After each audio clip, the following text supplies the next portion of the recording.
Hi, it's Dave. Welcome. Today I'm joined by Charles Hoskinson. He is the founder of Cardano, a third generation cryptocurrency that is on fire of late.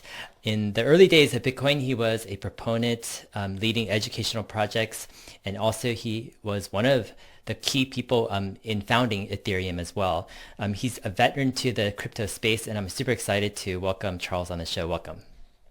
Well, thank you so much for having me. This is a lot of fun. Awesome. Yeah. I'm excited to talk with you. I want to do a few things here. I want to help people get a generalized, bigger overview of why crypto, why decentralization, and then kind hmm of go more into this angle of what's wrong or what are the limitations of the current major blockchains out there. And then how is Cardano kind of fixing those limitations, those problems? And lastly, we'll end up with some viewer questions that people have been asking. Um, Okay. yeah. So first, why crypto and why decentralization? Like, what about this time in history allows for, all of this to come together at this moment? So everybody loves institutions and governments until they don't. And everybody loves corporations and trust Google with don't be evil and Facebook because it's the cool new thing until they don't. And the problem with the way that society is built and how power operates is that life lives and dies by the flows of trust, information, and value. So we have to trust each other at some point. You know, if you take medicine, you have to trust it's real. If you eat food, you have to trust it's not poisonous or expired. You know, if you hear something, you have to understand the veracity of that. So human beings, what we do is we construct companies, institutions, religions, concepts, whatever they might be, to help us navigate that world and ultimately push us in a way where society is stable. The point of cryptocurrencies and blockchain technology is that it accommodates for two things that we're not so good at managing right now. First, globalization.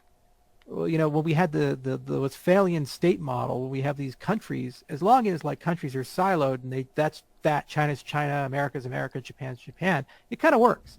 But when you start talking about a global economy and global warming and global trade and all these transnational regulations, usually that only works on the back of an empire, where one empire comes in, conquers everybody else, and says, okay, you're just going to follow the Roman standard or the British standard or the American standard. Now we're seeing the Chinese standard starting to emerge, especially in places like Africa and Central Asia. Okay, well, we don't want that. We would like to have global standards without the war or the empire. So the first thing that blockchain do really well is this concept of brokering trust amongst people who really don't trust each other, but they have to work together for some notion of a common good, a greater good. So that's kind of that first item. The other thing is that you have these collective demands of a global economy that transcend nation states. I travel, you travel. You know, I've been to 52 countries. We have coronavirus, for example, where how do you get rid of that? Well, it's not just about vaccinating your country. As we saw, even if your whole country is vaccinated, you'll still have lots of cases because it'll mutate somewhere else and then come back every season. The flu does this. So it's a global problem. So how do you deal with global governance and global problems and these other things? Again, you come back to, are we going to have an empire or are we going to have, some sort of transnational agreement? But what keeps people honest? How do you make sure that people don't cheat or screw each other? So the idea of a third option, instead of having something completely private or something completely public, you have some companion that piggybacks with the private and public systems that sorts out and creates a record of account. It's immutable, it's time-stamped, it's auditable. It brokers trust amongst all these entities. And with smart contracts, logic, contractual relationships, the flow of value, and so forth, is a super powerful thing. And it's something that we've never had before in human history. And the thing is, it's no longer optional. With the advent of the internet, the genie's out of the bottle.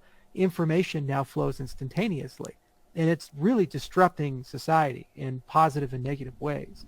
And from the flow of fake news and propaganda to the flow of great knowledge and open textbooks and MOOCs and these things, you get a lot of good with your bad. And societies aren't built to handle that. So that's another dimension of it. Is in a world where information moves instantly, how do you make identity move instantly, conference move instantly, value move instantly, and how do we get to a financial stem cell? That's the last point I'll mention. And that is basically saying, well, instead of looking at something as a commodity or a currency or a stock or something like that, why don't we have something more primitive that can be all things just based upon how you need it? So it can wake up one day and be a security, like a stock. It can wake up another day and be backed by a commodity. It can wake up another day and be backed by a currency. And it's universal and trades everywhere, not in these little silos and these individual markets. Like you have to go to New York to do something or Toronto to do something. You can be in Senegal and have equivalent market access to the person in New York or London. And that's just a much more fair way of running the world. So it's the missing pieces of the promise of globalization and the internet, and a kind of hope where we can build a system where everybody's treated fairly, from Bill Gates down to the shepherd in Senegal. And I really look forward to that. It's interesting you're talking about brokering trust between, let's say, parties that don't trust each other. Typically, let's say in financial transactions, you would need a third party like a bank or a financial system in order to broker trust between those two parties that don't trust each other. A couple weeks ago, I had Robert Leshner from Compound on, and he kind of shared the whole kind of decentralized finance angle of what's going on with lending and borrowing. And so I understand, I see this kind of with financial transactions, how it's taking off, kind of this brokering of trust, and it's removing the inefficiencies, let's say, of the traditional financial system. But do you see this carrying on beyond the financial system? Because you're talking about globalization, governance of governments, like how far does this go? Oh, I mean, anywhere you have an institution, you have a potential of disrupting that institution in part or completely with this technology. So, for example, the United States, half of my country believes the election was fraudulent. If it is or not, doesn't matter. The belief that it is causes huge issues to the legitimacy of elections. So that institution is damaged, and it has to be repaired somehow through some magic. And it's the same with anti-vaxxers. It's the same with all this stuff. That's a failure of institutional trust, where the things we believe are there to provide oversight, auditability, and make sure that that's fair and functioning well.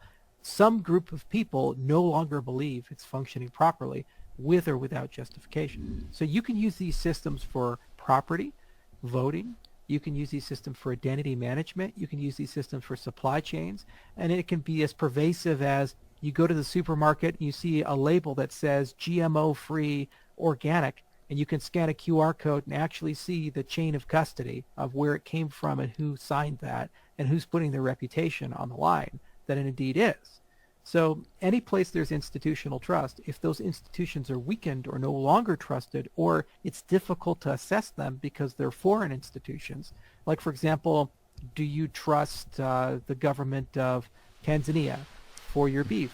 Maybe you do, maybe you don't. But what if you're not so familiar with it? How, where do you sit in when they say that that's safe beef or something like that? And maybe they're doing a great job, but because their brand isn't so good, people just simply won't buy it. For example, we do a lot of work with the government of Georgia over in Eastern Europe, and they invented wine. Like, the first vineyards came from Georgia. There's over 5,000 vineyards in this tiny country. You go there, you drink the wine. It's the best wine you've ever had in your life. But nobody buys it because they don't think it's of the same quality as Italian wine or French wine and so forth. So just being able to change that global perception in a way that is new and different than an institutional trust is a very valuable thing. And that's actually at the center of cryptocurrencies. It just so happened that the killer app of blockchain to begin with money, it's kind of like email to the internet, got the ball rolling, but by no means is it the end of the story. Mm-hmm. Would you say, let's say, with brokering trust between two parties, let's say, that don't trust each other, you have banks that are largely inefficient compared to what, let's say, decentralized, blockchain can do. Would you say governments also would fit into this kind of inefficient category? And is efficiency the right angle to look at kind of what the potential of blockchain can do in terms of brokering trust? Or are there other angles that you think are helpful to look at it as? So what you want to do is get rid of middlemen of necessity and replace them with middlemen of value. I think that should be the target for all things that you do. So there's too many things in life where there's somebody who's in the transaction that you really don't want to be there, but is there either because they own the protocol or because of some enumerated power. Like, for example, if you look at Uber, Airbnb, eBay, all these multi-sided markets, all they do is bring people together. They're not actually responsible for the delivery of the service or the consumption of the service or product. They're just bringing people together, and they take a huge amount of the transaction as a consequence. That's a middleman of necessity. Now, middlemen of value is where you invite someone into a transaction to make things a little bit easier for you. Those could be escrows and custodians. Those can be lawyers. Those can be other parties. And their job is to basically reduce risk, improve compliance, or perhaps optimize the value that's sitting on the table. So we need to move to a world where our institutions and systems basically facilitate that instead of allowing monopolies to form around middlemen of necessity. Social media is a great example of this. So Twitter controls both the protocol and the interface to the protocol. So it's like owning the boat and the river. And as a consequence, they say not only do we get to decide who gets to sail on our boat, we get to decide which boats get to sail on the river altogether.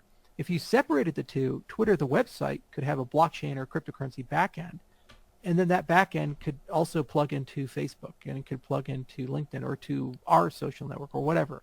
And as a consequence, you could then say, well, maybe you don't get to sail on the Twitter boat, but somebody else can have access to that free reign. So this is where we need to move, is get rid of those middlemen who control vital resources, whether it be the flow of information, your identity, your reputation, the flow of your money. For example, banking services are a huge issue. What happens if you're in an industry that banks don't like or consider to be too high risk? Even if it's a regulated, completely legitimate industry in your jurisdiction, if the bank doesn't like it, you can't really do business. We see this a lot, in America, in Colorado, with the marijuana and CBD industry. The state has passed a law saying that not only is it okay, it's regulated. They generate billions of dollars of tax money, and almost every single one of them are unbanked, because the banks have decided they just can't service that. That's an example of the interface, but who also happen to be controlling the protocol. Now, if the protocol was open, then people could build on and off ramps specifically for those domains, and suddenly they would be banked, and all that economic activity would be available to society. You see, so that's I think the key way of looking at that, and it provides a lot of clarity. Can you give an example? For example, when you look at a company like Airbnb and the service they provide, how would it be offered in a decentralized, let's say, blockchain type of approach? So first you would need to have a payment system. That's one of the things Airbnb does. So how do you get value between the actors? Second, you need an identity system. So how do you identify the actors? And then third, you need some sort of oversight and reputation system. So the point there is that each of those could form into a free market. And instead of having a monopolistic provider that does all of that in the stack, you would then have markets form where multiple providers who are regional with various reputations would basically provide that. And actually they would open up to a lot of small businesses. So regional hotels, for example, they might actually get involved in the business of audit and oversight and assist in the operation of these things to build that trust. But so cryptocurrency can do the identity side very well. You can store identities with DIDs or other things on-chain. The payment system can also be accommodated. You can have stablecoin or CBDC or something like that to facilitate those transactions, and you are removing a huge amount of the issues. It also can act as the smart contract side for an escrow. So you can put stuff there, you can have an insurance market there, and it's not like saying you don't have third parties, but what happens is you, the consumer, and you, the provider, are inviting those third parties into the transaction to de-risk the transaction or to augment the transaction to be more valuable for everybody. With the existing systems, they're monopolies. They basically say we own the whole network effect and all the user base, so whatever the terms of service happen to be, whether they're convenient to you or not, you must accept them if you want access to that entire market.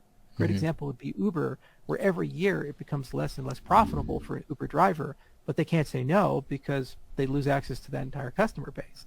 In normal world, when you have competition and proper service providers, if Amazon, for example, with web services becomes problematic, you move to Rackspace or to Azure or to some other hosting infrastructure because they offer you a better deal. Or maybe you self-host and go to Dell and buy some hardware or something like that. You can't do that with Uber. It's all or nothing, take our entire stack or not, and you can't break parts of the stack off and decentralize those parts of the stack and let a free market form.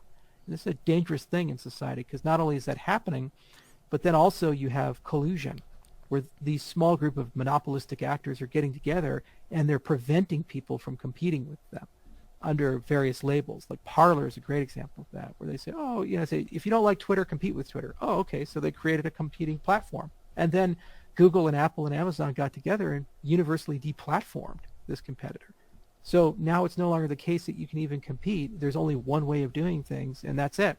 And they'll just cowl themselves in whatever EULA to justify that monopolistic action. We saw that in the 19th century. It was called Standard Oil, and it did not work out so well. We saw that in the 1990s. It was called Microsoft, as they went and dominated and destroyed competition and hurt the entire tech industry. And you saw the death of Netscape and other such things. It was just bad for the web then, and this type of behavior is bad for all of us now. Mm-hmm. Can you share a bit about your background? How did you get interested in cryptography? I hear you have a background with math. Mm-hmm. Did that help you kind of understand kind of the first kind of iteration of Bitcoin, and how did you kind of run across that, and what was the story behind it? Yeah, there was kind of three converging forces there. One, I studied mathematics, and I actually wanted to be a math professor, but the field is so dreary. It's like you have to be a special kind of crazy to become a professional mathematician, and it's not just intellectually you have to be there. You have to have this amazing tolerance for bureaucracy, this amazing tolerance to work on problems that are utterly uninteresting, to build an academic career, and so forth. And I said, I don't really want to spend the next 10, 20 years being postdoc and then tenure track professor, getting to a point where I can finally work on problems that I'm interested in, because I was interested in problems you can't solve, like Collat's conjecture and Goldbach conjecture, and you can't really publish much about these problems because they're basically unsolvable. And every now and then you get lucky and you get the Fields Medal, but that's like saying you win the lottery or something like that. It just doesn't happen. So that means while you're waiting to get tenure, so then you can actually think about those things, you have to go and do a whole bunch of other things that are not so meaningful. And I didn't like academic politics or any of these types of things. I thought the whole system was like an ego engine as opposed to something that was useful. So I was lost, and at the same time I was kind of a political firebrand. I was a very libertarian anarchist, and I liked monetary policy like Austrian economics, and I was kind of a gold bug. I was part of the Ron Paul movement, so that kind of stuff, it really pushes you on the fringes. And then the other convergence is that I really enjoyed peer-to-peer software and open source software and the floss movement. I was a big fan of that, and so it's kind of a little bit of a cypherpunk, a little bit of a Austrian, and I had enough analytic and technical skills that I could program and read papers and these types of things. So I was in a position where something like Bitcoin was accessible to me in the early days. In fact, the first time I heard about it, I think it was about 2010. I think it was the Slashdot revolution, where there was an article on Slashdot or something about Bitcoin. It was the white paper, and I read it, and I said, that's pretty interesting. It'll never work because it's a chicken the egg situation. You have to get to a certain network effect before the thing gets stable, but there's no reason for it to be stable and get to that network effect until you're there. So, it's like when you make it, you make it. You get to a certain level of fame, you never go broke because you can always leverage your fame to make money. Well, it's the same for Bitcoin. So I mined a lot, and it was easy to do. I had a Crossfire set up with some 5850 AMD cards, and I think I had 1.2 gigahashes, which was a lot back in that day.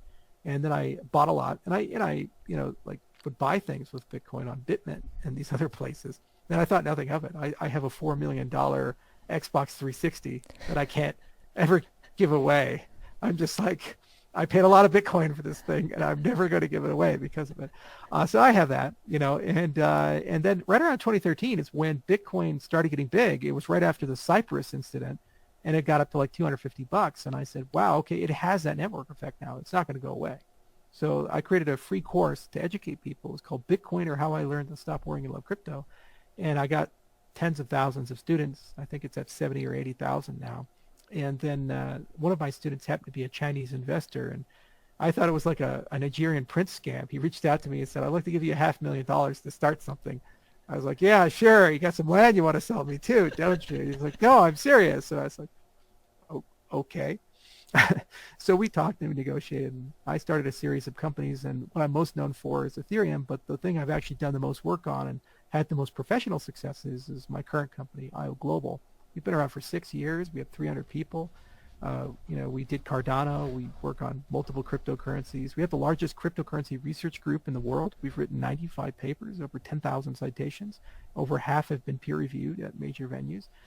So it's been the joy of my life the last 6 years, just doing that, being there, and being part of this industry in that respect. I watched a TED Talk you did in 2014 where you talked about the need for decentralization, but linked it to Africa, the need for economic identity. It seemed back then in 2014, your ideas of the impact of cryptocurrency with the underdeveloped world, you saw the potential very, very clearly back then. I'm just curious, where did that come from? Did that predate your interest in Bitcoin, or was that something that arose after your interest in Bitcoin? Well, I read Mohammed Yunus's book, Banking the Poor, and when you're in academia, you tend to meet a lot of people who are foreign students, and so I knew African students who came into grad school from Africa, or I knew people from Asia who come from really poor countries, like destitute family in Thailand and things like that. You live off graduate stipend, they pay $1,000 a month, and these students would send home 500 of that and find a way to live on the other 500. And then they pay these huge remittance fees, like to send money to Thailand. $150 would be taken out of the transaction to get the money home after the movement of the money and the Forex was taken into play. And I just thought that was horrendously unfair, that so much from people who have so little is taken just for them to live. And I say, well, there's no reason for that. We have a modern society and modern systems. So it made sense to me that the things we were building could have the ability to solve that problem. It was kind of like Norman Borlaug. He didn't set out to be a humanitarian. He just realized that there was all this advancements in agricultural technology, and if he went around teaching people how to just use fertilizer properly, you probably would quadruple yields. And this is exactly what happened. And it turned out that he ended up saving over his career over 1 billion lives from people who didn't starve to death because he upgraded farms. And that was just a better system and better technology. And one guy did that. So I thought, well, cryptocurrencies could be the exact same thing. If you teach people how to use these things and build on these things, then they're just going to go build their own systems because no one likes being screwed. And people will just use them. Necessity is the mother of all invention. So back in 2014, I thought that was the killer use case for Ethereum, not unicorns and rainbows and all this other crap. But I said, no, it's going to be peer-to-peer lending. It's going to be, property registration, voting. It's systems. And you have protocols that you can deploy the systems on, and they're open, and no one can shut you out. And in the age of social credit and all these other things, it just made so much sense to me to have something like that. Mm-hmm. With Bitcoin, what do you think is kind of the secret to its success? Like, why was it able to break out of this kind of relatively unknown, the chicken and egg problem, and why has it kind of become what it has become over the years? Well, first there was this beautiful video game aspect of Bitcoin where you go and do something on your computer and you get something. So anytime you have a feedback loop of labor reward, that's a very powerful thing. And there's a whole field that studies that. It's called gamification. So the mechanism design was great. The way that Bitcoin was designed as a game was really cool. Second, there was the right society for it. The cypherpunk movement had been thinking about cryptocurrencies, digital currencies for 30 years. From Nick Szabo and David Chaum and Hal Finney and these other guys and Adam Back. They were doing all these things like DigiCash and Bcash and BitGold. So there was a pre-built community that was very like fuck the system, anti-government type of a deal, and they wanted to have their own money. And this was like, hey, it's going to be email for money. It's money for the internet. It just made sense. So there was a game you could play. There was rules where you could, win, and you could go and build your own money. And then the other thing is that people started realizing that no matter what happens, just capital controls alone will probably give this thing some value. That's why the Chinese really loved it back in the early days. They were like, how do we get money out of China? Oh, this Bitcoin thing is really interesting. So that alone creates an organic utility and use and demand for it that would always give it some value. And then what happened was that it started becoming successful because it was successful, and more people came in, and we just saw wave after wave after wave. So it's just there's going to be 1,000 papers and books and other things that people write with the benefit of hindsight to say, well, this is why the Bitcoin miracle happened. But why Bitcoin over DigiCash or over BitGold or any of these other projects? It was just one of those right place, right time things and the right community. And of course, with all successful things, the minute you have a successful thing, it seldom is the thing that ends up being around forever. Like Mosaic was a great web browser for the time, but obviously it's no longer with us because people realized there was so much more to do. Well, we created Ethereum not because someone told us to. We created it because we were frustrated with Bitcoin. You know, we were like doing color coins and Mastercoin and all these other projects on top of Bitcoin, just trying to get Bitcoin to do useful things. And it was like being dragged through a swamp full of razor blades. It was a horrible process. We said, screw it. Let's create a programming language to go with a blockchain, just like when JavaScript came to the browser. And then why did I create Cardano? I created Cardano because Ethereum, in my view, is not going to be able to meet the challenges of a global scale system. So we went and did that. So necessity is the mother of invention in that respect. And the testimony to Bitcoin is its ability to inspire people to go and do stuff.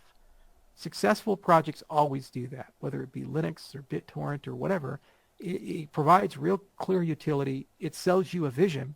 And once you've been indoctrinated with that vision, you can't go back. You know, the genie's out of the bottle. You've left the cave of Plato. And now you kind of realize what the real world is. And you say, screw it, we're going to go and go do this now. And I might not agree with the way you've done it, but I now understand these concepts, and it makes no sense to go back to the old concepts. Mm-hmm. What's your take on the cult of Satoshi, or this whole phenomenon of almost bordering religious fanaticism about Bitcoin, but also those who might view Bitcoin as like the only or the premier, the forever, cryptocurrency? What are your thoughts? Whoever is the prophet who leads people out of the cave usually gets his own religion. So Satoshi got one, and of course, like all true deities, he's dead. Satoshi's alias is gone and it's buried. And even if Satoshi was to return, there's no way to convince people that that person's Satoshi. Like if you sign with the PGP key, people will be, oh, well, you stole it or you hacked it or something. Hey, Lenstra's research has gotten to the point where we could break a 1K RSA key. So, clever guy, or something like that. All right. No one actually will believe you're the prophet after the prophet has ascended into the heavens. So it makes perfect sense. And it's just people who need hope. When you lose faith in institutions and governments, you need to find faith somewhere. And so they've traded faith in government or religion or whatever to faith in code and faith in that culture. And they believe if only they're a good enough prophet, they're good enough cleric, they're good enough priest of the cult of Satoshi, then they shall be rewarded. In this particular case, it's with wealth and power and being part of this new economic order. So that maximalism is predictable, and it's extremely harmful to the project as a whole. Because the reality was the project was pedagogical. The whole point of it was supposed to demonstrate that you could have decentralized value. You could teleport it around the world, and to get people into the mindset of, well, what else can you do? And go and do the next thing. It was never intended to become a religion, but it became one because humans are humans. It's almost like the Warhammer 40K universe with the God Emperor. When he was living in the universe, he was like this secular guy, and he said, venerate, but don't worship me. But then the first thing everybody did after he got constrained to the golden throne is everybody started worshiping him, the corpse god. And it's exactly what's happened with Satoshi. He's become the God Emperor of the 40K universe. People venerate this corpse god and so forth. But it is what it is. And unfortunately, it has infected some people to a point where they have become exceedingly toxic. Anyone who does anything, Ethereum, whatever, it's a shit coin. It's a bad deal. It's like, we've just brought all these people into the cryptocurrency space. No, it doesn't matter. It's a shit coin. But there's only one truth, Bitcoin. We spent 6 years researching proof of stake stuff for Cardano. And, we have a much better protocol in our view. It's been peer reviewed by major academics and major institutions. They say, oh, no, it doesn't work. It can't work. It doesn't follow the vision of Satoshi. That's no longer a rational conversation. It's religious extremism in that respect. And human beings have a tendency to do that. And if you want a great historical analysis of it, read Yuval Harari, his Sapiens book and his follow-on book, Homo Deus. And it gives you a sense of what humans tend to do over the arc of history. Mm-hmm. What's your take? I know you've commented on Bitcoin as, it's become this protocol where it's been hard to innovate, hard to get agreements, hard to really push the envelope on new technologies. And that's part of the frustration on starting, let's say, Ethereum or Cardano. What's your future prognosis of where Bitcoin is headed? Are you super optimistic that Bitcoin just remains the preeminent kind of store of value in the crypto world, or do you have any kind of skepticism or doubt, let's say 10 or 20 years down the road? Bitcoin is only valuable because it's valuable. It has no technological advantage. It's actually the least advanced of all the cryptocurrencies and least feature risk. There's no reason for it other than the fact that it exists. And if the value plummets, no one will mine it, and then you lose all your security. So the minute that it gets flipped by another cryptocurrency, unless they can find a way to actually innovate again, Bitcoin will die, in my view, because there's no reason to hold it over its neighbors. This is one of the reasons why we work so hard with Cardano in particular at trying to build a proper governance system, because you don't want a situation every time you want to do an innovation, you end up with a Cardano Classic or Cardano Cash or these types of things. Bitcoin lost some of its earliest and best people over just the block size, a system parameter. It just tells you if you can't even agree on something so trivial as a block size, then how do you get post-quantum crypto when quantum computers come? How do you get smart contracts? How do you get new ways of structuring the network stack? How do you move from a replicated model to a decentralized model? How do you throw data away? What happens when the Bitcoin blockchain is a petabyte and only two people can have it as NSA and Google? So what do you do with that? And if you can't decide a block size, how the hell do you decide these much more significant and serious things? So you need a governance system that sits on top of it. And unfortunately, that's so far beyond the initial vision of Satoshi. That's like going to a bunch of Jews and trying to convince them that Jesus Christ is their savior. You have a whole new religion, okay? You're not really going to succeed in that respect. You're just, it is what it is. You have to accept that these things coexist. So what usually happens is that when the evolutionary and competitive dynamics of the system are counterproductive to growth beyond a certain point, the system will stall, and then 1,000 flowers will bloom. The vast majority of them will wilt, but some of them will become a mighty oak, and they will replace the old system, and it will assume all the absorb all of the goodness of that system, but not carry the bad characteristics of it. Mm-hmm. So you'll still have the blockchain component. You'll still have it be able to settle transactions the way Bitcoin does. The email for money thing will be there, but then you'll have smart contracts and governance and interoperability and much faster capabilities and the ability to be global scale and work really well on a cell phone and have privacy and all these additional features and functionality. And if that doesn't happen, one of the other 1,000 flowers will have that, and then eventually they'll meet in the middle and kind of merge together and get to the next system and so forth. It's a very Darwinian system in that respect, and that's a great thing for everybody. What would you say would be your key insight in terms of crypto and why you started Cardano over the years? I mean, it sounds like I've watched a ton of your videos over the past week or two, and it seems like part of your focus is you really are trying to make something scalable, something that isn't limited by poor governance or by poor structure or by a poor system. You're really trying to make a blockchain for the future, something that really can be everything that a blockchain should be. Is that, what kind of, where is that coming from? And is that perhaps what separates Cardano from other cryptos? Is that focus on really trying to achieve kind of this ideal in as best to your guys' ability, right? A blockchain that can scale in the future? Yeah, I mean, the mission was always, how do we get economic identity to the billions of people who don't have it? Well, you build them a financial operating system that can handle their identity, their value, and give them a governance stack. So you don't need central actors to run everything. So when you actually follow that through logically, you say, well, hang on a second here. I have to build a system with billions of users, but no Microsoft or Apple or Google. Holy moly, that's hard. So we said, well, the first thing we have to solve is this idea that you bring more than you take. So, imagine like a potluck or, something like that, where normally when you go to meet some family and friends, you would bring some food with you, and ideally you'd bring as much or more food than the food you eat. So no matter how many people show up, there's always enough for people to eat. Right now with all cryptocurrencies, it's the same amount of food, you're just adding more chairs around the table. So the more people who show up, the less food for everybody. That's not a sustainable system, and you're not going to get to the scale of millions to billions of users, like we see with Ethereum right now in the gargantuan transaction fees. Move $1, you have to spend $50. It's crazy. And that's by design. It's not a bug or something. It's just how those protocols work. So building truly scalable protocols is a super hard thing because you have to admit adversaries, and you also have to admit that there's no centralized actor to optimize things. So we spent 6 years and 95 papers and lots of academic work to try to figure out what's possible and what's impossible. And a lot of it is about translating these massive systems that Google has built and others have built and asking, okay, well, how do we get what they've done but not have Google? These types of things. The other side of it is that once you have billions of people, they have to get along.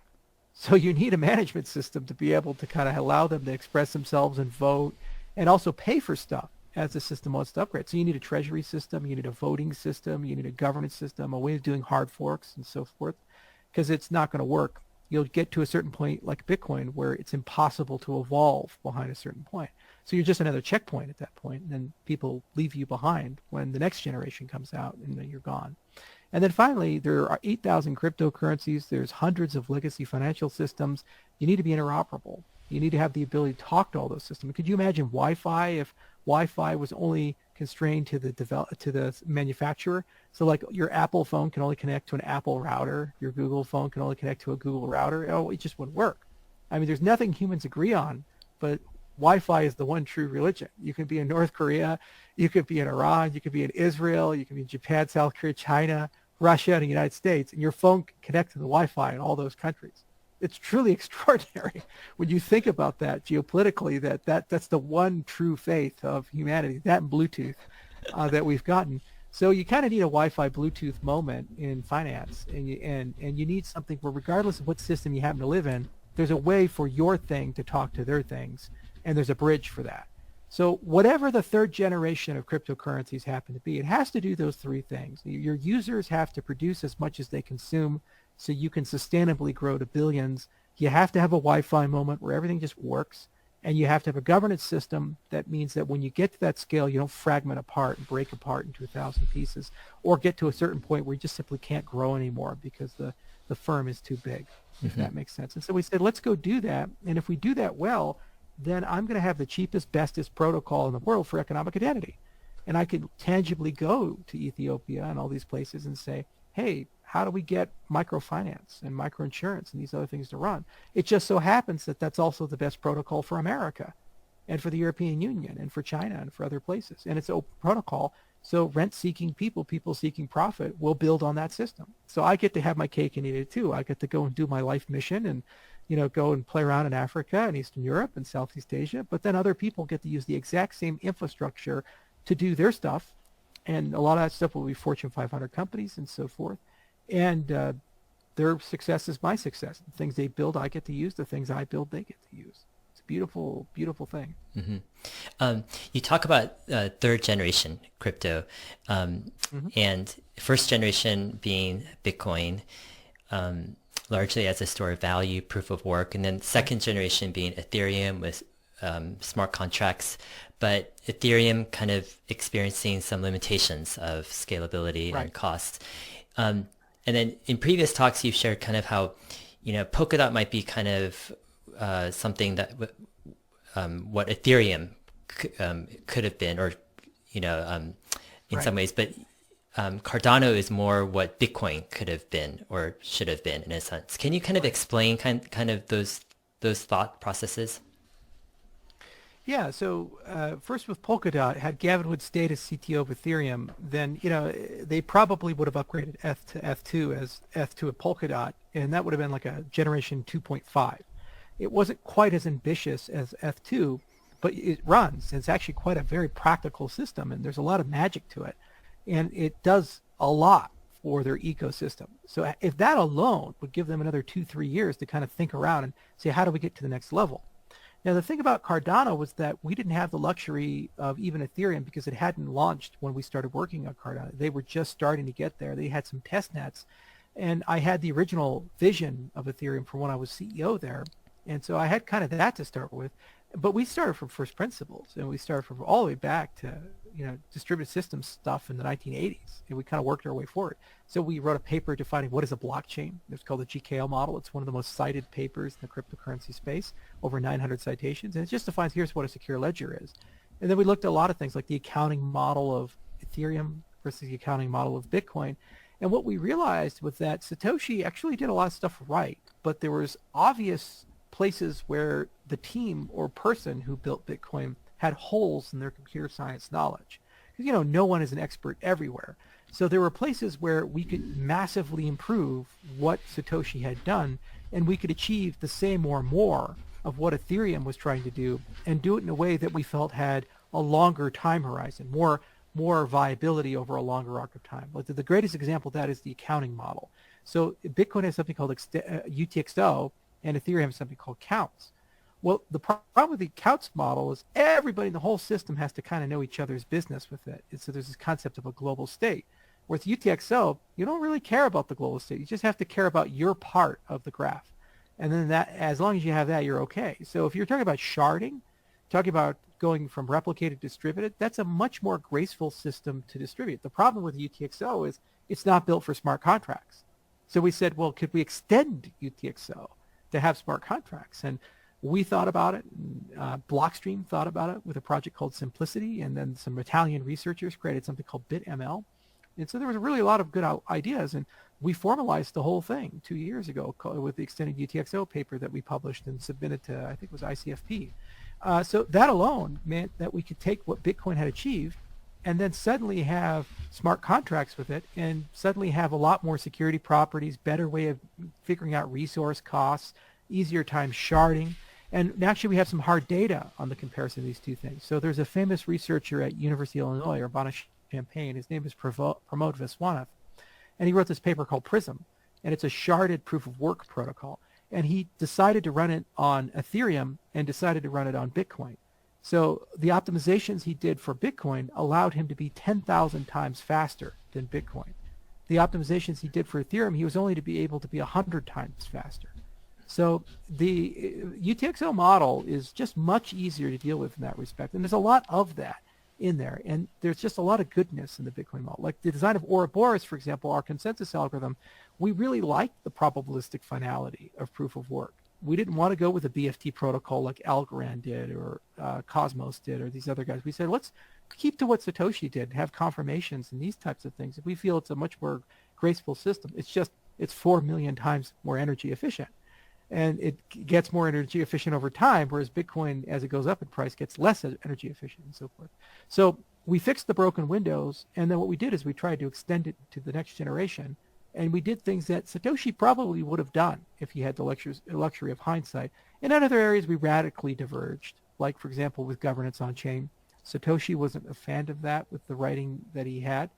And we said, no, that's something that really does need to be done. And it's just us and Tezos right now who are really pushing that concept. And I guess Dash has done some really good work as well. But it's not something you do lighthearted. It's actually a harder problem than sharding or scale or these other, because you're dealing with people. When you deal with protocols and algorithms, no matter how hard they are, they're math. Eventually you can get to a point where they work. When you deal with people aren't rational. They're subject to whims and wills, and they elect a Trump, and they do all kinds of crazy stuff. And so you have to kind of protect the system from itself. Yeah. I notice in a lot of your thinking and what you guys are doing with Cardano, you are factoring in human behavior a lot and systems thinking and incentives, and you're really marrying technology together with the human kind of aspect. A lot of times I think that's hard for most people to do, to bring those two things together, like the science and humanities, the technology and liberal arts, just the psychology of humans and, let's say, cryptography and code. Is there anything that helps you to do that, to bring all that together? Is it natural? I guess, is there something that is in your background that you've picked up on that makes you, more prone to include that? I mean, there's the whole field that studies this. Complex systems is what the field is called. And there's great academic organizations like the Santa Fe Institute, for example, and they're just an amazing org.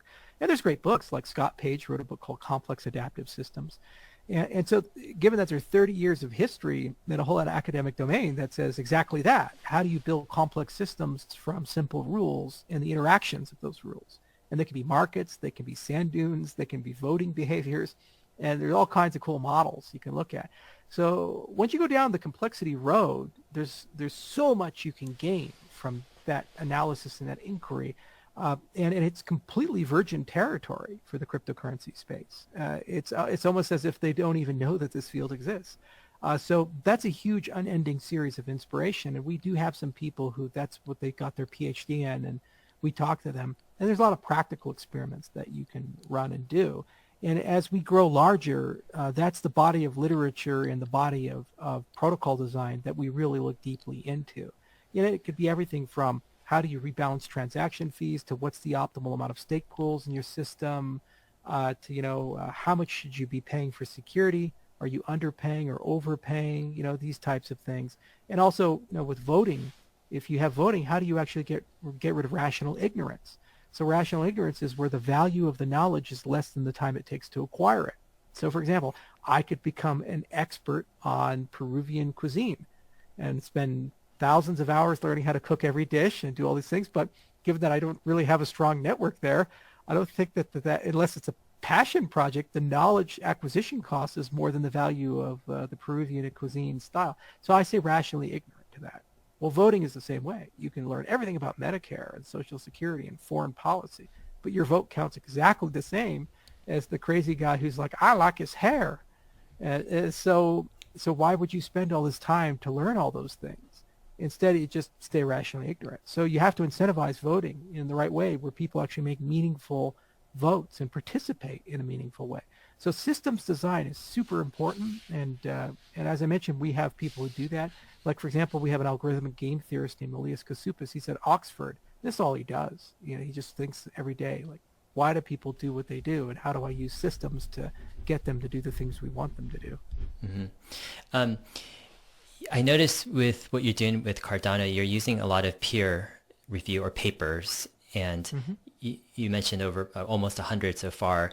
And it seems like a very unique approach that you guys have taken where you've placed a lot of priority. I mean, it's not easy, right, to get these papers published and reviewed. And what's the point? Like, why did you place such a high priority on peer-reviewed papers? Is it the access you get to the sharp minds? Is it kind of preventing holes that you might be just not aware of, in the system? Like, what's the bigger picture of why you've placed so much priority in peer-reviewed papers?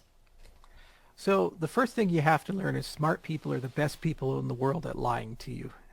Dumb people, they only have so much depth in their ability to deceive themselves and you. Smart people, they have so much more depth in their lives. So you need, the smarter the people you have and the more qualified the people you have, stronger checks and balances, equally smart people on the other side to really probe them and make sure they're 100% sure that that's right.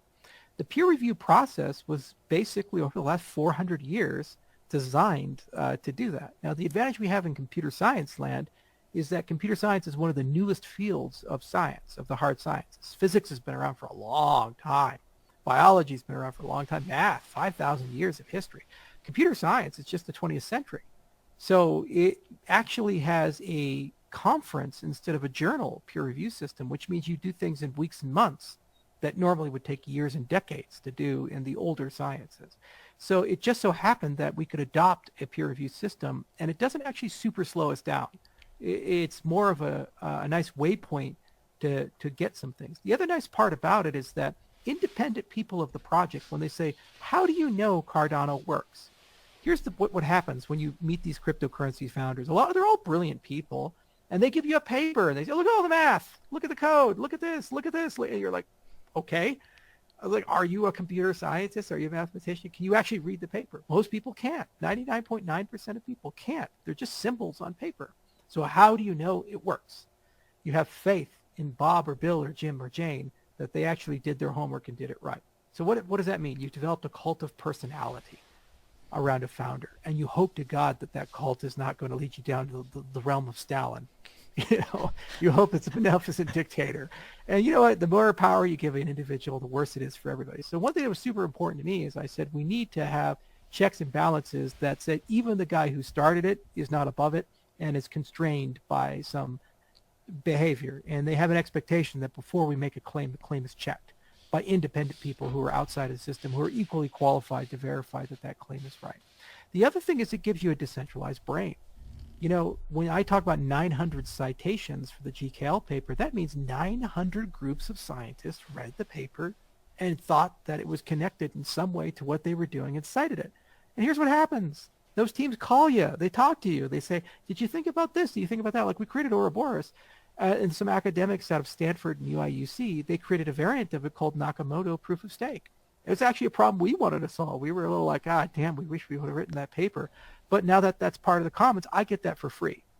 Okay, I don't have to invent that myself.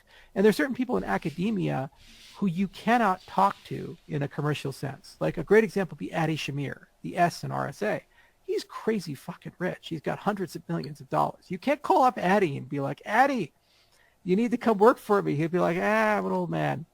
But he's super academically engaged still. And so if you want to go talk to Adi, it's easy. You go to an academic conference that he happens to be at, and he'll talk to you. I was on a panel with the guy. He asked me about proof of stake. It was a great moment. And so you want to not only have a decentralized brain and get rid of the cult of personality, but then you also want to be able to talk to people that you can only talk to in that particular setting. And a corollary to that is that it makes it truly universal, because universities are everywhere. You can invite Ethiopian universities. You can invite Korean universities. You can invite everybody. So even if I can't do business there or there's no commercial viability there, there's smart people there. And say, hey, give me those smart people. Here are my papers.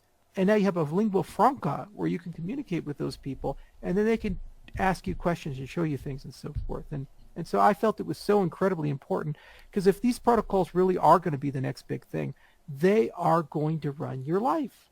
They're going to be in charge of your identity, your privacy, your bank account, your payment system. They're going to be in charge of the way you vote. They're going to be in charge of the deed for your house and all these types of things. Why in God's name would you entrust a 25-year-old kid in Silicon Valley with this move fast and break thing idea to burden you for the next 40 years with a horrible system? Why don't we do things right? We have the luxury of doing it. We haven't quite hit that network effect yet, especially if doing things right doesn't slow you down. Cardano. Ethereum has been at the proof of stake game a year longer than we have. We ship proof of stake first, despite the fact that we did it peer review. Polkadot used Ouroboros, our protocol, as their starting point for their ecosystem. So our primary competitors either copy us or took longer to get to market, despite the fact that they were following a move fast and break things mentality. So you spend a lot more time up front, but because you are building on granite and they're compositional, every protocol layers on top of the next protocol, you actually have a huge hockey stick of acceleration on the back end. And then you end up getting much better protocols, and they're transnational instead of around a cult of personality, around an individual or a company. And if you're truly committed to decentralization, I think that's actually the only way to get there long term. Huh, fascinating. I'm wondering if we can dive into Cardano more specifically, how it kind of solves the limitations and the challenges of second generation blockchains and where this is headed. Your Cardano site says, Cardano is an open platform that seeks to provide economic identity to billions who lack it by providing decentralized applications to manage identity, value, and governance. So the two things I want you to ask you about is, number one, economic identity. Can you kind of expound on that? And number two, managing identity, value, and governance. What's the point? What's the value proposition to the regular person? Why do they need decentralized apps to manage their identity, value, and governance? Yeah, let's get into that. It's a great question. So economic identity is one of those things that we have it until you don't. And when you don't, it's like water. You die without it. You desperately need it. So, it's hard for people who grow up in America or in the developed world who have passports and driver's license and social security numbers and bank accounts and insurance. And when they need to get a loan, they can get a loan. It's there. But then, when you take those things away from people, they say, holy hell, how do I get ahead? Like, let's say you have this brilliant business idea. Where do you go to get capital for it? Let's say you say, hey, if I had a car, I could get a job in the big city and I could pay you back over a 5-10 year period and we both benefit. You make some interest. That can't do that arrangement. It just doesn't exist. There's all these farmers who, if they could mechanize in Africa, they'd have massive yield improvements. But there's no place to go to get that mechanization or that fertilizer or whatever they need. So they lack economic identity in certain respects. And this is exacerbated by globalization, because now not only can they not do business the way we do business in our own economy, they can't do business globally because you have counterparty risk. Somebody says, look, I'll be a programmer. You say, great. Well, show me your credentials. I went to this university in Guadalajara, or this university in Senegal, or this university here. It's like, I don't really know if that's good or bad. I was like, show me your work references. Well, I work for all these local companies. I don't know anything about those local companies. I don't know if this guy's really the guy to hire. And then how do you pay him? What if 15, 20, 30% of your salary is absorbed just moving the money to pay the person? This is a reality that billions of people exist with and live with. And even if they do get some money, what happens when a war breaks out? What happens when monsoons come or an act of God comes, a force majeure event? They have no insurance. And so they can't protect those things. And so even a windfall can be quickly taken away from people. Good governance, good systems, good institutions, they protect the average, not the extremes. They bring the poor up, and they take a little bit from the rich to make sure that there's enough value for everyone. So there's a rising tides effect. And if you live in a place without economic identity, it's because your systems don't promote it. So my conjecture is that this is not something that government has to give you. This is something a market can give you. And if you have a private protocol, the protocol may be able to carry that. So for example, there's the DIT standard, the centralized identifier. That's for self-sovereign identity. Why is it the government has to be the one that gives you a passport? Why is it Equifax has to be the one that says you're creditworthy or something like that? Why can't we just create some new concept that you control, and through your interactions organically and references from other people in the system over time, you could build credibility? And you own that. That's your credential. You can't be shut out from this type of a system. So that's economic identity in a certain respect. When you talk about value, why is it that value is just controlled by a bank? If you piss off the local regime, they can push a button and then suddenly you've been unbanked and you have no access to your money. What's the first thing the U.S. government does when they arrest someone and it's a white-collar crime? They freeze their accounts. You could be a billionaire and then suddenly have no access to your billions of dollars and then still have to defend yourself against the government. So no matter who you are, you can be shut out. Look at Jack Ma in China. He ran afoul of the communist regime. He's the richest, one of the most powerful people in China. And they basically say, you're just going to disappear for 3 months and go play golf, and we don't want to see you right now. He said, yes, sir. And if he really rocks the boat, he's going to be thrown in prison and charged with one of those death sentence crimes. Because that's the point. The system, it's like oligarchs in Russia. If you're good with Putin, you're doing great. You fall out with Putin, you could be a $15 billion richest guy in jail, charged with tax evasion, right? So economic identity is not just about do you have it or not. It's also about what is the rule of law and the terms and conditions behind how you preserve and keep your value. And is it fair, and can, for political reasons, people come and take these things from you? And then finally, governance is all about how do you make decisions? Corporations are terrible in a certain respect. You know, you have the CEO at the top, and if they're a brilliant visionary leader like a Musk or a Jobs, you feel very privileged. But most people, they work for idiots. They work for systems that have momentum, and, you know, like, God, the old glory days of our company are long behind us. Like, how dreary is it to be an HP employee or an IBM employee? It's like we all experience this in our lives. That's why people start companies, because they get so tired of working for that. Well, what if you make decisions from the bottom up instead of the top down? What if there's no CEO? What if it's a cooperative instead? What if the brightest people, the most meritocratic people, have the ability to rise to the top, as opposed to the people who happen to be related to somebody or the largest shareholder or something like that? So the point of Cardano is saying, well, all that stuff requires protocols. It requires you a place to put the money, to put the identity, and to put these governance voting systems and so forth. And that's expensive normally. And also, it's usually not transnational. And usually there's some guy in charge, or company in charge, or government in charge. So we say, let's make sure that we can do all those things, much more things than what Bitcoin does or even Ethereum does, but do that in the lowest possible way, equal access to all. And it required us to build a lot of new stuff. Like, we had to come up with a new engine. So we built Ouroboros, and we did the whole proof of stake thing, and it gets more decentralized over time and faster over time. We had to come up with a new way of doing transactions. So we created extended UTXO and Plutus and Marlowe and, you know, all this other stuff. We had to create a new way of doing governance. So we created Catalyst and so forth. And so along the way, we just had to keep adding things. And these are starting points. And, you know, if you build the right system, they evolve. And if you have the right evolutionary factors, over time, they'll grow into that vision of something that no matter how poor you are, where you happen to live, there's a way for you to access this thing. And once you access it, you have the same set of tools as the richest man in the world. There's never been a time in human history where systems existed that could offer you that value proposition. When I hear your explanation, but also stuff that's going on with decentralized, let's say, finance, etc.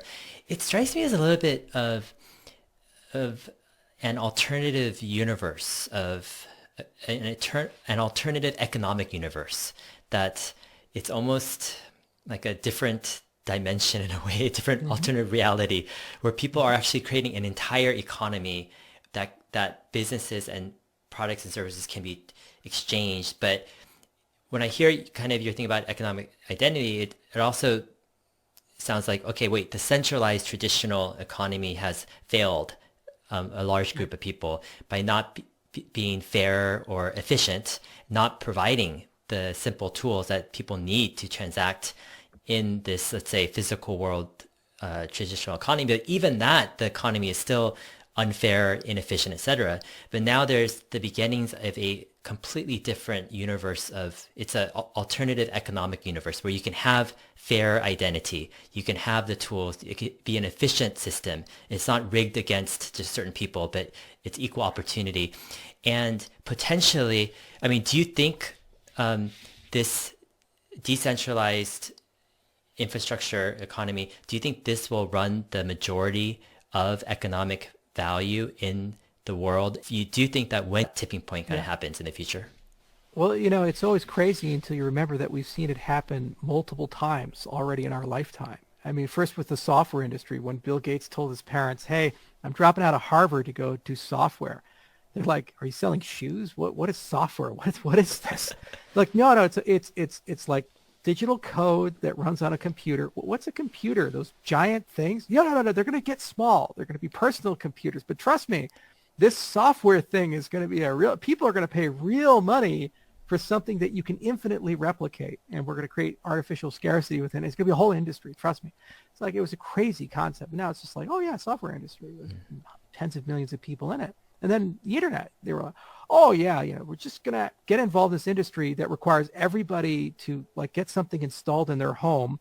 And then they're going to spend many meaningful hours of their lives on something called a web browser and freely exchange massive amounts of information about themselves. And they're going to buy stuff and vote and do all this stuff online. It's like, you're fucking crazy. Look, when Elon Musk was pitching this with his brother when they had their company Zip2, I think it was 94, they had a guy throw a phone book at him and say, "Are you telling me that your company is going to replace this?" And Elon's like, "Yes." It's like, "Get out of here. You're crazy." I know. It's like, and we think that story is so insane, but go to YouTube and look at like 60 Minutes when they're talking about the internet in the early 90s and how they're describing it, what they're saying. It's just like, these people are so stupid. But at the time, we all thought that way. And then we saw it again with cell phones. And like, oh yeah, everybody's just going to carry computers in their pocket that are always online. I mean, we have whole businesses built on the fact that cell phones exist. Before 2007, no one could have possibly imagined the power of smartphones. So we're amazing as humans every 10, 20 years, reinventing things. And usually it either comes from getting lucky or some event that forces people. So in the case of the rise of the internet, you had kind of the collapse of the Soviet Union. Moore's law was really the carrier of the invention of the transistor for the semiconductor industry and the personal computer industry. And then, in the case of cryptocurrencies, they were born of a loss of faith in financial institutions. I mean, it was like embedded from the Genesis block of Bitcoin, like the Chancellor bailout. So then we look at today, we say there's the Great Reset. COVID has devastated the entire world, and people, vast majority of people, no matter where they fall politically, say, the world fucked up with COVID. It should not happen this way. Millions of people are starving to death because of it. Millions of people have died of it. No one has acted well. And so there's this great reset that's happening, whatever the hell that means. And there's an appetite now for completely new systems. And if somebody comes and says, maybe you have more say in the way your world works, they come to you and say, maybe you don't have to trust the government and you get a better quality of service and you can fire people if they don't do the job. There's an appetite for that. People are very excited about it. Now, where I believe it's going to take root first are in the places that are in the greatest crisis. So the developing world is obvious to focus on because whenever they go into a global depression, they're the ones who starve first. And when people are starving in an age where information flows instantaneously, your leaders get replaced really quickly. And the new guys that come in and gals that come in, they have to change it. And they don't change it by saying, let's do more of the same. They change it by saying, let's do something else.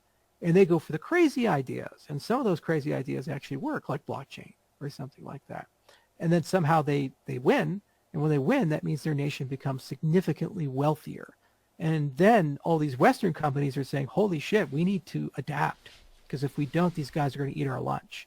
And so then they go and lobby for laws to change, society to change, to become interoperable with the new systems that are there. Just like, for example, newspapers, they said, hey, this internet thing is really scary. We shouldn't just pretend it's going to go away. Let's figure out how to get online productively. And the New York Times figured out how to do that. The Rocky Mountain News didn't. And that's why the New York Times is still around. And the Rocky Mountain News went out of business. Mm-hmm.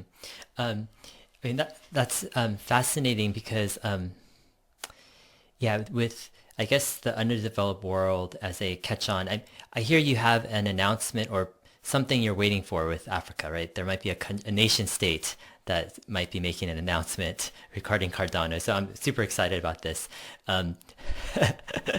Is any moment, any day, or it's sometime maybe this month, right? That's what the bird says. Yeah, well, that's what we're hoping. That bird keeps talking, but some of it already leaked, and that's why we announced a little bit of it. But it involves 5 million people, and it's probably the most significant deal we've ever done as a company. And it's going to be a lot of fun when we announce it. Mm-hmm. Yeah, amazing stuff. Can you, I want to move into the developer community. How important do you think is the developer community to build and to foster around Cardano? And what specific things, for example, are you doing to bring them in? But more specifically, what's the key value proposition you're presenting to them? Like why develop their dApps on Cardano versus another blockchain? Yeah, what's so extraordinary is Consensus is a great marketer, and they've convinced people of the inevitability of Ethereum. There's only 80,000 Solidity developers out of a total of 22.6 million developers in the world. So don't tell me they have a network effect. Second, 31% of new dApps were deployed on Ethereum. The other 69% were not, according to State of the dApps. So obviously, in 2020, so obviously they're losing their network effect, and they haven't achieved it by the totality of all developers. So it's an open game, and it's kind of weird. Like, people just don't get how business works. Look, if you want to get a lot of guys to come to your club, you need to show that you have hot women at your club, and then a lot of guys will come. It's that obvious, right? So similarly, when you're writing applications, you have to say, hey, there's value here. If you build apps on this platform, you'll find customers. So what are we doing? We're running around Africa making multi-million person deals, and we talk about DeFi. Who do you think is the more valuable DeFi customer? The 25-year-old yield farmer in New Jersey who has no protocol loyalty, or the person that relies upon loans from that platform for their entire livelihood? So you say, if there's a platform that's committed to bringing tens of millions of DeFi customers who will be using this 24/7 as their entire center of their economic identity versus the fair weather yield farmer, I'd probably want to develop on that platform, because that's the one that's here to stay. And that's the one that's going to grow like a weed, and it's going to have billions of dollars of demand very quickly on it. So that's one dimension of it. And the other dimension is just common sense. It's like EVM is not proprietary. So we added it. If you have Solidity code or EVM code, it works on Cardano. We call this the island, the ocean, and the pond. So that's the pond. It's the crazy Cambrian pond that Vitalik created. Then second, we have this beautiful new programming language called Plutus that allows you to write certified and high assurance applications. These are the kinds of things that if they fail, people die, or billions of dollars are lost. So we talk about enterprise adoption and Fortune 500 adoption. They don't care about first to market. They already have a market. How many customers does Microsoft have? If they screw up, it costs them far more than whatever wild entrepreneurial adventurism is giving them. So they care about correctness. They care about it not blowing up. They care about making sure that no one gets fired. So when you talk about formal methods and high assurance certified software, that's how you win there. So all the peer review, all the formal method stuff we've done, that whole strategy we have there, it's very appealing to Fortune 500 adoption, enterprise adoption, and it's unique in that respect. And then the ocean is C#, .NET, Java, JavaScript. Those three alone are over 10 million developers. They make Solidity look like a toy. So have a path so that people who develop there can develop for your ecosystem and the tools and languages that they already know. And we partnered with one of the greatest firms in the world for that, runtime verification, and they found a way to do it with something called Yella. So over a period of time, we can bring these mainstream programming languages in for your off-chain and your on-chain infrastructure, and lo and behold, you can build all kinds of great applications.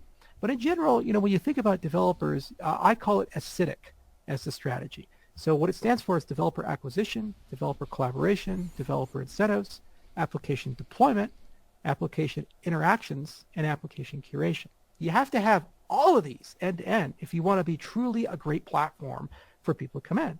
So usually we're talking about developer acquisition, but that's more about the facts and circumstances around your ecosystem. Even if it's hell to develop on your ecosystem, developers will still do it if there's the right ecosystem.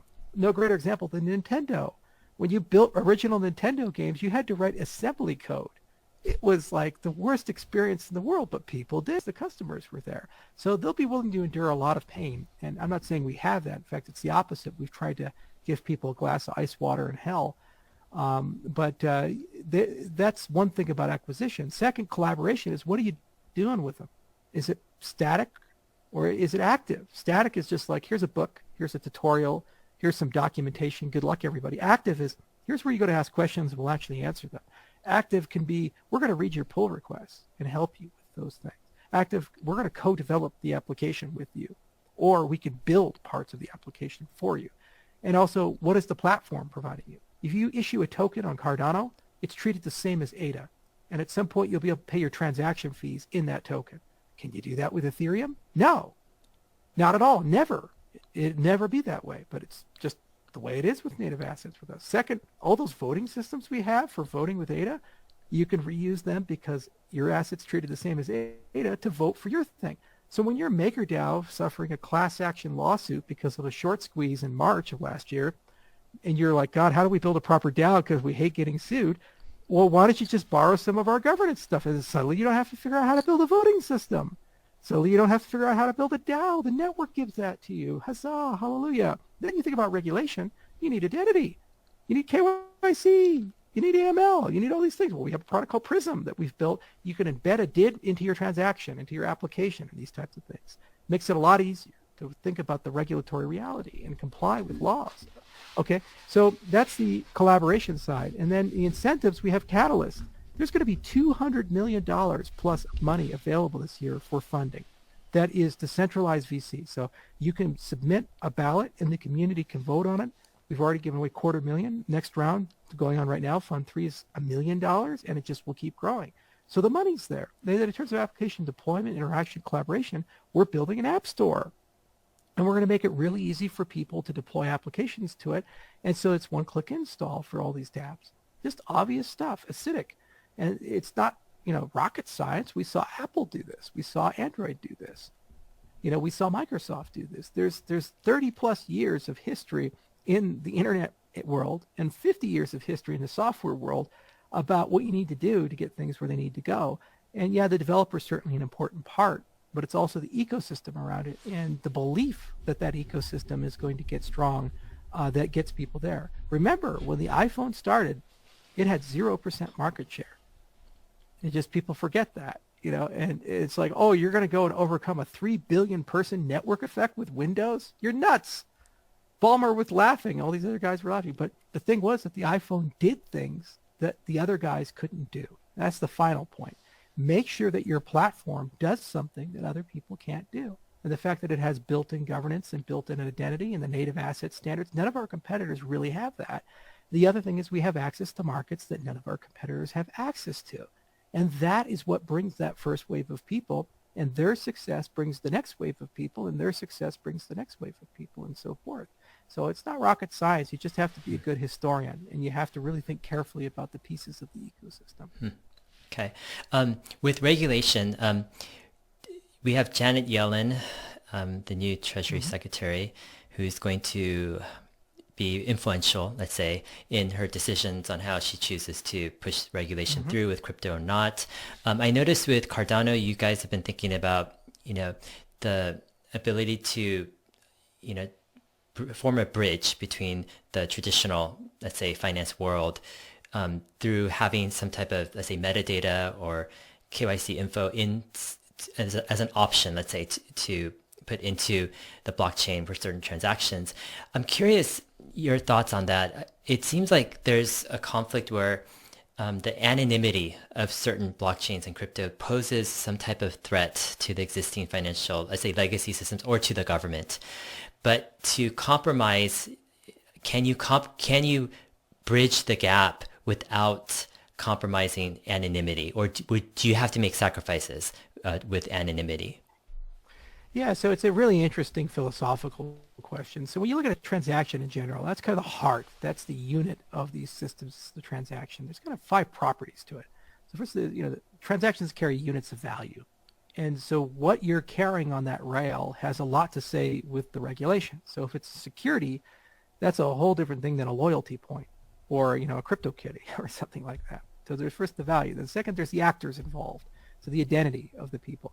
So those actors and what they're doing and where they happen to be at has a lot to do with the regulation on the rail. Then you have the metadata. So that's when did it happen, where did it happen, and in many cases that's as important or more important than the transaction. And when people don't believe me about that, I say, okay, I'll give you 2 identical transactions, identical people, different metadata. $300 ATM withdrawal at 11:30 in the afternoon next to an Italian restaurant. $300 ATM withdrawal at 1:30 at night next to a brothel. Same guy. What, do you think that metadata is relevant for the context of the nature of the transaction? And which one would you tell your wife? So metadata is super important, and actually cryptocurrencies have very little to say about that historically because it tends to be outside of the transaction and maintained by centralized servers and malleable. So even if your transaction is there, the metadata may actually be manipulatable. And then you have the contractual understanding. So why are you doing what you're doing? What is the relationship between these parties? Is this a donation? Is this a purchase? Is this a joint venture? That's what the smart contract does. And then finally, all of those 4 things live within some notion of regulation. Okay? So there's some idea, implicit or explicit, of what is legal, what is illegal, based upon the facts and circumstances of those 4 things. The metadata, the identity, the types of assets you're doing, and the people who are involved in the geographies that they happen to be in. The power of cryptocurrencies is you can embed into the transaction a lot of programmability to automatically comply with regulations. And this does not necessarily mean that you have to give up all your privacy or allow the government to be completely in control. In many cases, they don't want to be. It's just they have a mandate, and there are certain geopolitical or consumer protection realities that they live with, and they say, well, we'd like to understand some things. So, for example, probably in the next 3 years, we're going to see, because of FATF and the Treasury Department, a strong push to embed identity to wallets and to transactions. Now, that can be done with a DID, signing a wallet, and that can be done with a DID flying with the transaction and being signed by the transaction. Now, here's the thing. You can encrypt that. So that DID is indistinguishable or unlinkable, so you still are pseudonymous, but you can share the decryption with the parties involved and the regulator. So there you have universal privacy, so everybody on the outside has no idea what's going on, but then you, for the relevant jurisdictions, the relevant parties and companies, they have more data about the transaction than others. So that concept of escalation, regulatory escalation without losing things in a universal sense, is an underexplored area, and I think it's going to become the dominant way of doing business. I'll already tell you one area where it would actually not only be beneficial, it would add consumer protection. So exchanges, when you withdraw your funds, when they do KYC with you, they should do KYC to a DID. Then, because that DID has cryptographic credentials independent of your account, what they can do is say, we're only going to withdraw to an address you sign with your DID. Now, this DID is only KYC to the exchange. So everybody on the outside has no clue who that account belongs to, but Binance or Bittrex or these other guys know. They have a chain of custody now verifying that. Well, here's the beautiful thing. If a hacker compromises your account on Binance or Bittrex, they can't withdraw because they don't have your private key for your DID. It's a separate credential that's separate from you. I recently did a video about Twitter, where when after the big Twitter hack happened and Bill Gates' account got hacked and all these other guys, what caused the problem was the God mode admin panel that allowed them to reset passwords, and then they could get access to Obama and Bill Gates and all this other stuff. Well, what if every time you tweet, you have to sign your tweet with a DID? That DID's not controlled by Twitter, so I could take over your account, but I could never tweet a verified tweet. So that's an example of an escalation point where you can KYC something, it's to a particular business domain or regulation domain, and it's relevant there, but in general doesn't universally compromise your access to the system because you can always send transactions without your privacy because that linkability is only preserved by the relevant parties. And then if you're doing business with regulated actors and regulated jurisdictions, it's a cost of doing business. If you do business in China, they're going to want to know what your butt hair looks like. If you do business in Seychelles, they don't want to know what you look like. Got it. With regulation, do you think it favors those who can innovate more quickly versus the blockchains that maybe are slower going, or maybe the blockchains that anonymity poses perhaps a bigger part of the value proposition? For example, if there's a lot of utility outside of just anonymous transactions or anonymous store of value, then perhaps, and you move fast with your blockchain technologies, you're able to, maybe regulation doesn't hit you as much. But do you think there's certain blockchains that are more vulnerable to regulations or not? Well, I mean, there's always that question. You know, Brendan Eich was recently on Lex Friedman's podcast, and he talked about this idea that the wrong way is the right way. You know, oftentimes in technology, it wasn't the right thing that won. It was the wrong thing that won because they moved faster. And then it was just a game of managing it and eventually fixing it over a period of time. JavaScript is probably the greatest example of that. But I don't believe that's the case for the cryptocurrency space at all, because these protocols are highly regulated at the end of the day. You know, even if they're not directly regulated, because they touch regulated activities, there's always going to be these factors that slow you down. You move too quickly, you get hit with regulatory action that puts you out of business. So you can only kind of move at a certain pace. And then the other thing is that the technologies are not settled. It would be like one thing if there was a super scalable, awesome protocol, but it was 90% there. But we don't have that. They're all replicated systems. So even if you're wildly successful, like Ethereum or Bitcoin, you grow until you can't, and then you collapse. You know, MySpace ran into this issue. Their infrastructure and model was only built in a way that they could reach a certain peak. And then after that peak, they could not grow beyond it. The quality of service fell apart. The product fell apart. And that's where we're at with Bitcoin and Ethereum. And that's why it's a race to build a third generation. Now, once you achieve a network, true network effect with billions of users, you will become like Google. Even if you try to pull a Microsoft and spend $15 billion on Bing and buy tons of companies, you probably won't chip away too much at that standard. So I do believe that some of the old rules still apply, but I also do believe we haven't gotten to that network effect level where they are actually going to apply quite yet. I still think it's quite fertile ground for, you know, a lot of people to compete. The other thing is that you're doing different things in different jurisdictions. Who is the number one chain for governance right now? There aren't any. Who's the number one chain for interoperability right now that just works with everything? There aren't any. Who's the number one chain for scalability and high throughput transactions right now? There aren't any. And yeah, you'll get all these, you know, well-intended but misguided people come to Twitter and say, oh, but my protocol, Hashgraph, or this protocol, it has all of these things. Like, great. I'm glad you read infographics and marketing material and you believe that so much you're willing to trade your house for it. Good for you. But let's be honest here. The reason we did things the way we did is we were actually curious if such a thing existed. Because if it did, I wouldn't build it. I just take it and start building on top of it. I started with Bitcoin, and I left Bitcoin not because I was pushed out. I left Bitcoin because there was no way to use Bitcoin to do the things that I wanted to do. So I had to go and find, you know, higher tides somewhere else. And then we did Ethereum. And then Ethereum can't do, and Vitalik Buterin himself is the first to admit it, because he's building Ethereum too. And Ethereum can't do the things that we need it to do. So we're, you know, all building a different thing. And then somebody's eventually going to get that thing. And then it's less important about the underlying infrastructure at that point, and it's far more important about the applications and the people. That's like, no one really cares about the web browser much anymore. They care a lot more about the website. They care a lot about the web application, right? One of my viewers on Twitter or YouTube was asking, do you hold any Bitcoin or Ethereum? I've never had Ether. I gave away all my Ether. I didn't know if it was going to work or not, and I gave it all to my secretary. I said, well, I don't know if this thing is going to be good or not. So when I was entitled to 293,000 Ether as a as a Ethereum founder. Wow. At the current price point, I think it's like 500 million. I try not to think about that number, Dave. It's like the multi-million-dollar Xbox. It's one of those things.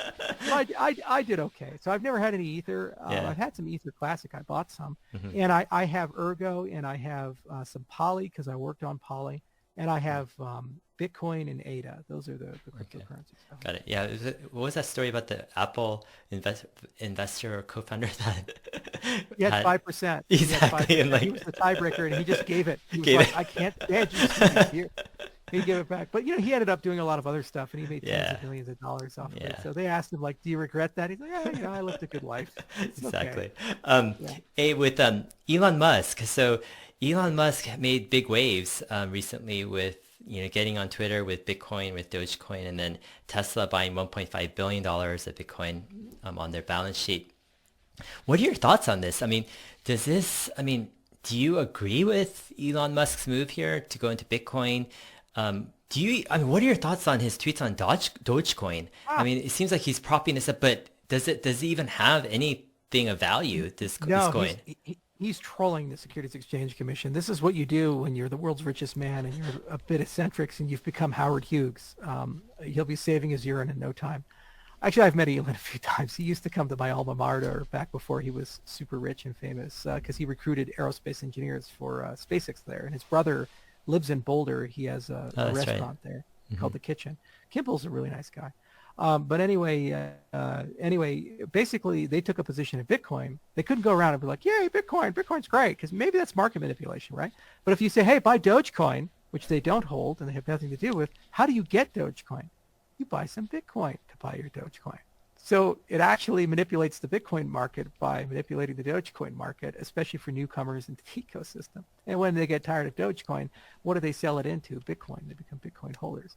So if you're cynical, it was a very clever way to boost a thing that he already holds. But on the other hand, maybe he was just trying to prove a point that these markets are very malleable. Who knows? He's a weird guy in that respect. And he's a true genius, and they look at the world fundamentally differently than most people do. And discerning their motives is kind of like, finding what's funny to Charlie Chaplin. It'll be weird and surprising to you, and you're not funny at all, but somehow to him it's the funniest joke in the world. So I have no idea. On the other hand, I think what he did do is convince Larry Ellison and a lot of these other guys to start taking Bitcoin into the treasuries of their companies. And Bitcoin is the gateway drug. It's the socially acceptable way. It's almost like the Catholic Church runs everything. So how do you find a way to be an atheist? So you become a church philosopher.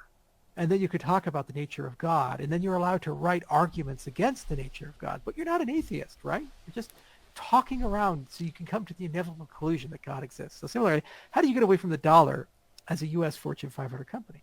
Well, you buy some Bitcoin, but you're not getting away from the dollar. You're just diversifying your treasury, this type of a deal. So I think that's what we see happening. And it's a super bullish thing for our industry because the Treasury Department will not be able to regulate cryptocurrencies with a heavy hand because anything they do to any of the cryptocurrencies will also impact Bitcoin. And if the Fortune 500s hold it, they own the government. They're just going to say no. And the government will say, okay, we tried. Awesome. Last question. A viewer asks, what are the best options for retail investors to invest in DeFi? Is it mining, borrowing, buying tokens, or is there a better way to participate in this fast-growing market? Yeah, I have no idea. I mean, we're going to build a whole DeFi portfolio for Cardano, but the problem I have with DeFi is a lot of the protocols are built on quicksand. B, they don't have anything there that would make sense from an investable viewpoint, and a lot of them seem like Ponzi schemes. In fact, I think the fifth or sixth most popular DApp on Cosmos is a Ponzi scheme, and they're like public about it. There's just like tons of crazy things in the space about that. And, I'm just skeptical of anything that goes up 100%, down at 100% in such a short period of time. It doesn't have a public open team behind it. And also the protocol was just kind of written over a 2-day period in a basement through a hackathon. Yeah, sometimes you get lucky, but oftentimes that's just a recipe for disaster. And the issue is the economic incentives aren't properly aligned. If it blows up, you're the one who loses. The people who built the protocol usually cashed out already. So they get rich regardless, and they're no longer vested in the success of the system.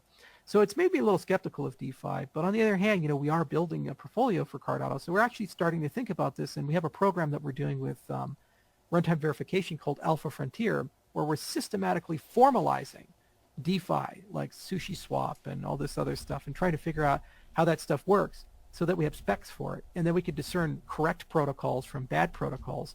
And I'm sure there's plenty of things that as we're doing that are actually very exciting and very appealing. So I will have a much stronger opinion about what's good in DeFi probably in about 3 months. It's going to be a big year for Cardano with all the rollouts you have.